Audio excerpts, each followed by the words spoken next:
નમસ્કાર મિત્રો, ગ્રેટ ભાવનગર ચેનલમાં આપનું સ્વાગત છે। જન્માષ્ટમી નિમિત્તે આજે આપણે જાણીશું શ્રી કૃષ્ણના જીવન વિશે, શ્રી કૃષ્ણની બાળ લીલાઓ, ઉત્તરાર્ધ જીવન, તેમની મહાનતા અને અનુપમ ભેટ। તો આ બધી જ વિગતો જાણવા અંત સુધી નિહાળજો અમારો વિડીયો। શ્રી કૃષ્ણ હિન્દુ સંસ્કૃતિના મોટા ભાગના ધર્મ સંપ્રદાયોમાં ભગવાન તરીકે પૂજાય છે। વળી શ્રી કૃષ્ણને જગતગુરુ તરીકે સમગ્ર વિશ્વમાં પૂજવામાં આવે છે। હાથમાં વાંસળી અને માથે મોરપીંછ વાળો મુકુટ શ્રી કૃષ્ણની ઓળખ છે। હિન્દુ ધર્મના ભગવાન વિષ્ણુના 10 અવતારોમાં શ્રી કૃષ્ણ 8મો અવતાર ગણાય છે। શ્રી કૃષ્ણ દ્વાપર યુગમાં થઈ ગયા। તેમનો જન્મ શ્રાવણ વદ 8મની રાત્રે 12 વાગ્યે થયો હતો। તેમનો જન્મદિવસ જન્માષ્ટમી તરીકે ઉજવાય છે। આ વર્ષે શ્રી કૃષ્ણના જન્મને 5251 વર્ષ થયા। શ્રી કૃષ્ણના જન્મ પાછળની કથા। રાજા ઉગ્રસેન મથુરામાં રાજ કરતા હતા। તેમનો પુત્ર હતો કંસ। પોતાના પિતાને કારાવાસમાં પૂરી કંસ પોતે મથુરાનો રાજા બની જાય છે। કંસ પ્રજા પર અત્યાચાર કરતો હતો। કંસની બહેન દેવકીના લગ્ન વાસુદેવ સાથે થાય છે। દેવકીને રથમાં બેસાડી કંસ જઈ રહ્યો હોય છે ત્યારે જ આકાશવાણી થાય છે કે દેવકીનો 8મો પુત્ર તારો કાળ બનશે। આ વાત સાંભળી કંસ ગભરાઈ જાય છે। તે દેવકીને મારવા જાય છે તો વાસુદેવ કંસને વિનંતી કરે છે કે તેને મારશો નહીં, એમાં દેવકીનો કોઈ વાંક નથી। હું પોતે તેના બધા સંતાનો તમને આપીશ। કંસ આ વાત માની વાસુદેવ અને દેવકીને કારાગૃહમાં પૂરી દેશે। કંસના પ્રજા પરના જુલ્મો વધી જતા તેને મારવા માટે જ વિષ્ણુ કૃષ્ણ સ્વરૂપે અવતાર લેવાના હતા। એમની લીલાના ભાગરૂપે આકાશવાણી થઈ હતી। એક પછી એક એમ 7 ભાઈને મામા કંસે ક્રૂરતાપૂર્વક મારી નાખ્યા। કૃષ્ણનો જન્મ થતા ભગવાને વાસુદેવને કહ્યું કે તેઓ કૃષ્ણને ગોકુળમાં નંદ બાવાને ત્યાં મૂકી આવે, તેમની પુત્રીને લઈ આવે। દૈવી શક્તિ દ્વારા વાસુદેવને જેલમાંથી ગોકુળ સુધી જવા માર્ગ મળી ગયો। યમુના પાર કરી હેમખેમ પાછા જેલમાં આવી ગયા। કંસ આવીને વાસુદેવ લાવેલ પુત્રીને મારવા જાય છે તો તે અદૃશ્ય થઈ જાય છે, કારણ કે તે ભગવાનની લીલાનો એક ભાગ હોય છે। માયા અદૃશ્ય થઈ આકાશવાણી કરે છે કે તને મારનાર તો ક્યારનો જન્મ લઈ ચૂક્યો છે। આ સાંભળી કંસ વ્યાકુળ થઈ જાય છે। આ બાજુ બાલકૃષ્ણની બાળ લીલાઓની શરૂઆત થઈ જાય છે। કૃષ્ણ પોતાની બાળ લીલાઓ દ્વારા ગોકુળને ગાંડું ઘેલું કરે છે, સૌના મન મોહી લે છે। કંસ ગોકુળમાં જન્મેલા બાળકોને મારવા ષડયંત્ર રચે છે। એને કૃષ્ણના ચમત્કારોનો પરિચય થાય છે। કંસ કૃષ્ણને મારવા ઘણા રાક્ષસોને મોકલે છે, પરંતુ કૃષ્ણ સૌને મારી નાખે છે।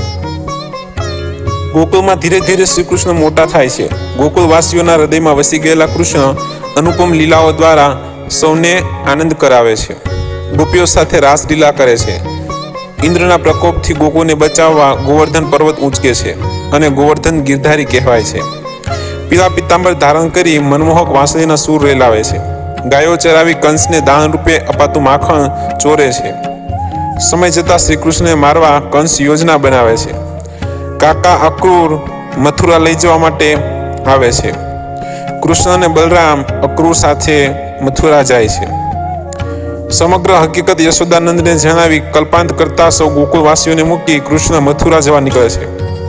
ગોપીઓ અને રાધા કૃષ્ણ વિયોગમાં દુઃખી થઈ જાય છે। રસ્તામાં કૃષ્ણ કાકા અક્રૂરને પોતાના વિષ્ણુ સ્વરૂપના અને ભાઈ બલરામ શેષનાગ રૂપમાં દર્શન આપે છે।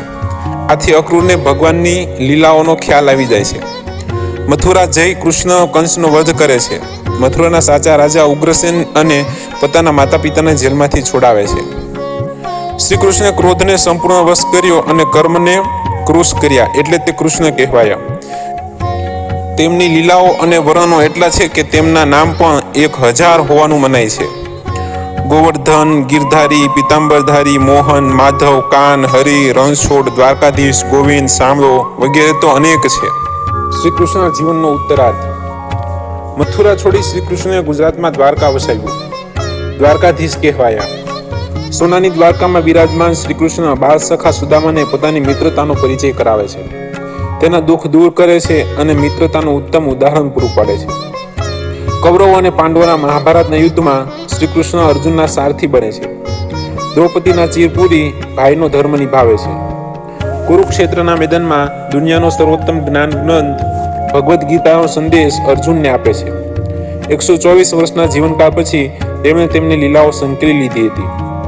મહાભારતના યુદ્ધ પછી ગાંધારીએ શ્રીકૃષ્ણને શ્રાપ આપ્યો કે તેમની સાથે તેમના યાદવ કુળનો પણ નાશ થશે. સમય જતા દુર્વાસાના શ્રાપથી યાદવો અંદરો અંદર લડી મર્યા. શ્રી કૃષ્ણ જંગલમાં એક વૃક્ષ નીચે બેઠા હતા. એક શિકારીએ ભૂલથી મૃગની આંખ સમજી છોડેલ તીર કૃષ્ણના પગની પાનીએ વાગે છે. આમ શ્રી કૃષ્ણના જીવનનો અંત આવે છે. શ્રી કૃષ્ણની મહાનતા, અનુપમ ભેટ, સર્વોપરિતા.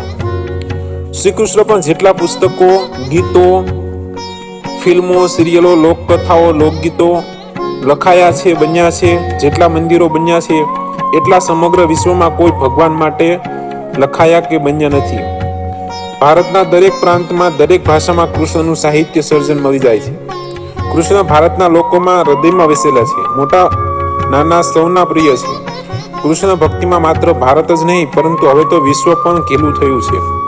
કૃષ્ણ ભક્તિનો પ્રભાવ વિદેશોમાં વધી રહ્યો છે. કૃષ્ણ વિષ્ણુના 10 અવતારોમાં સર્વશ્રેષ્ઠ પૂર્ણ પુરુષોત્તમ ગણાય છે. જ્ઞાનના સર્વોચ્ચ ઉપદેશક, સમગ્ર માનવજાતના ઉદ્ધારક પણ ગણાય છે. શ્રી કૃષ્ણની માનવ જાતિ માટેની સર્વોત્તમ ભેટ એટલે ભગવદ્ ગીતા.